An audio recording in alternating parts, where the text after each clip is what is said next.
Hi! Welcome to Richard Kabili YouTube channel, and for today's tutorial, I will be teaching you on how to turn on and off sound and keyboard feedback on iPhone X. But first, kindly subscribe to this channel and don't forget to hit the subscribe button and the bell to notify you for the new updates. And let's start. Using your iPhone X from your home screen, first, go to Settings.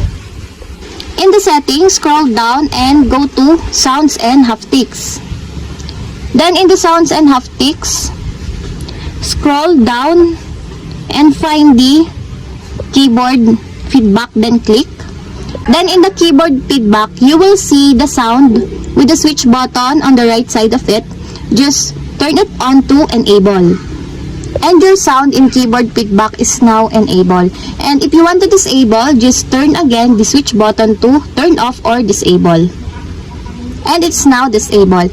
And that's it. We have successfully turned on and off sound and keyboard feedback on iPhone X. If you have a question, kindly comment down below and don't forget to hit the subscribe button and the bell to notify you for the new updates. And thank you for watching!